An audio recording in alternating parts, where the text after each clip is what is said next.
first checkered flag of the 2024 NASCAR season is in the books. Welcome to the first episode of MDK Racing Victory Stop 2024 edition as we recap what could possibly be the final Busch Light Clash from the Los Angeles Coliseum. Now, if you didn't know, everything got pushed to Saturday night with impending thunderstorms, rain, snow, all that stuff. It was either run the clash tonight or not run at all. With qualifying set up, it was basically the top 22 drivers, and the 23rd driver was a provisional based on who was the highest in owner points. That was won by Ryan Blaney. So let's jump right into it. So Hamlin and Logano, they were the front row. They started 1 and 2. Hamlin got the pole. Logano led the first couple laps before Hamlin took over, and Hamlin just exited. But then we started to see our first contender to Hamlin. That would be his teammate Ty Gibbs. On lap 57, Gibbs attacks Hamlin and gets to his inside while they deal with lap traffic, and Gibbs would end up eventually taking the race lead. And then when that happened,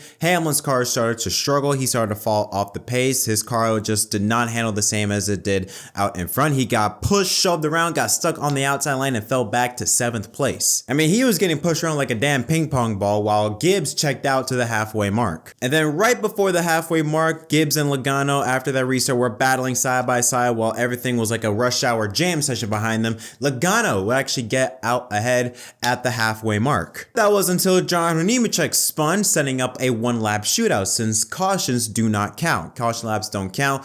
And Logano, boom, he got punted out of the way. That allows Larson to get underneath him, but then again, they then crashed behind him when Bowman got into Tyler Reddick, who then got into his teammate Bubba Wallace, bring out the caution once again. It was around this point in time, near the middle halfway mark of the race, we started to see a little bit kind of what we saw in the old, or what should we saw in last year's race. A lot of cautions. There was 15 cautions last year. Here was a lot less. I want to say there was maybe 7 or so cautions in this race. It was a lot less, I will say, than last year, which is an improvement. And then another restart and another caution. This time Ross Chastain got turned. Reddick got a restart violation, got sent to the back. But then after that, Gibbs checked out. He was able to clear the field and was able to open up a big gap. But after a while, with lap traffic and a long green flag run, Gibbs's car started to go away and Logano started to eat away at Gibbs's lead. But he wasn't close enough to really do some damage to Gibbs until another caution would come out with 10 laps to go, when Chastain bounced off the wall and then knocks into Michael McDowell, who then spins into the backside wall for the caution. Then on the restart, Denny Hamlin, he's back into the scene. He bumps Logano, pushes him out wide, and Hamlin goes to the inside and he retakes the lead. So now it's JGR teammates, Gibbs and Hamlin. Hamlin's out in front, Gibbs is right behind, but Hamlin just constantly is locking the brakes, locking the tires. Just every single time Hamlin entered the corner, smoke would come out of his race car. And it seemed as though the more he did it, you could just tell his car was going away. He couldn't stick to the bottom. Gibbs was able to get a nose underneath him, but Hamlin was able to get that drive off. But then around 5 or so laps ago,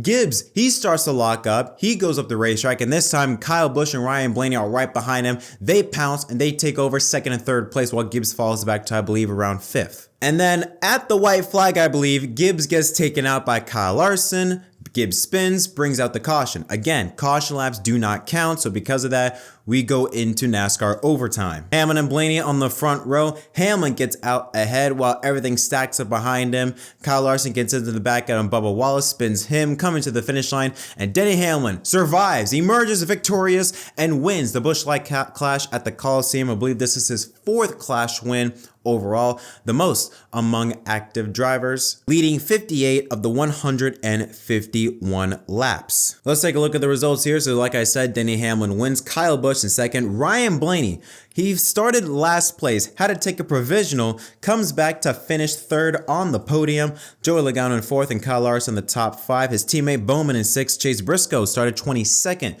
finishes in 7th. Brad Keselowski in his first clash in Los Angeles comes home in 8th. Truex Jr., last year's winner, in 9th, and William Byron, the top 10. Ryan Preece, 11th, then a trio of Toyotas, Bubba Wallace, JettMDK, and Tyler Reddick, 12th to 14th. Ross Chastain, Ricky Stenhouse Jr., Corey LaJoie, Ty Gibbs, who led the most laps with 98, comes home a disappointing 18th place.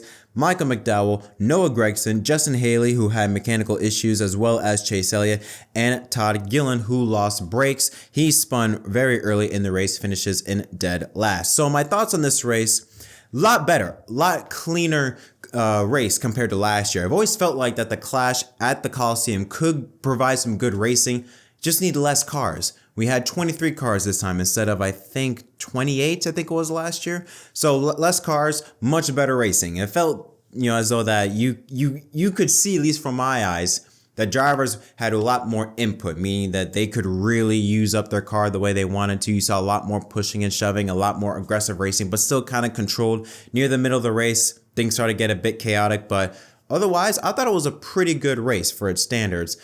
For Fox, the broadcast, the chemistry I thought in the booth was good with Mike Joy, Kevin Harvick. I felt like Mike Joy, I should say, was a lot more energetic than he had been last year, which was nice to see. Kevin Harvick, I thought he did pretty good for his first Cup broadcast, was very informative. Clint Bowyer, but I thought Mike Joy and Kevin Harvick, they were very entertaining, and they were nice to listen to. The camera work, on the other hand, was atrocious, absolutely god-awful. So many zoomed-in shots, so many bumper cam shots. It's like, there's a whole field you could look at. There were multiple times where Mike Joy would say something exciting that's happening, yet the cameras would not mention it. I'm pretty sure there was, Mike Joy would talk about, they're 3 wide behind, and yet the camera's still showing first place. So, improvement on the booth, but once again, Fox's production is god-awful. Now, as for the race itself, unprecedented, weird. Everything got pushed to today, and it was free. No one had to pay for anything. I think this is the last race, I think. And I think with everything that happened, kind of confirmed it, like, okay, this is kind of like the last time, at least I think. The MGK performance was apparently still going to happen, and then near halfway mark, it was announced, MGK's not performing. So we got no halftime concert. Probably was a good thing, but it was just weird. The whole day was weird from start to finish. I mean, obviously I was happy that NASCAR is back, but everything that happened, and it was outside of NASCAR's control. NASCAR did the best they could with the bad hand that they had a bad hand that they were dealt with, and they made the best out of it. It was either race tonight or not race at all, because the thunderstorms and rain that was happening, it would have happened till Thursday or something like that, and no way NASCAR could stay there that long. So again, I think they made the best out of the situation. Making it free, I didn't think they would do that, but I mean, kudos to NASCAR for making the best out of what they had to deal with. For the crowd, I mean, okay, you have to understand that this was announced that, hey, we're going to race tonight, was announced with 5 hours, from, I think it was announced at around 2 o'clock that 5 or so hours later, we're going to race tonight. So under very short notice, I thought the crowd wasn't too bad, especially on the front stretch. I'm surprised there were even people in the back straightaway. So, better than I thought, but the way everything just came together tonight was just kind of like what the hell happened? Like what took place today? It was just weird. Again, NASCAR, anything can happen, but it was just weird, everything that happened today. But like I said, as for the future of the Clash, I think this is the last time. I think in 2025, the Clash is going to Mexico. I just can't see it, like the Clash returning to LA. I don't know. It could. I mean, I wouldn't be against it, but I don't know. I don't see it coming back. That's just my opinion. But what are your thoughts on the Clash? Did you like it? Did you not? I thought it was solid. I thought it was a 7 out of 10. I thought maybe looking back at it now, I think it could have maybe had added an extra 50 laps. I think it could have been a 200 lap race because there's less cars, less carnage. I felt like they could have extended it. But I thought it was good. I wasn't disappointing in it. I thought we saw some good racing. The production was a whole nother can of worms, but from a racing perspective, I thought it was enjoyable to watch. I had fun watching it. I'm excited that NASCAR's back, and was it in 2 weeks' time around 2 weeks' time, I believe. We're now going to be in Daytona, setting up for the Daytona 500. But again, let me know in the comment section down below. Did you like the Clash or did you not? Do you think it will return next year? Again, I'd love to hear opinions on tonight's race. Congratulations, though, to Denny Hamlin, your winner of the 2024 Busch Light Clash at the LA Coliseum.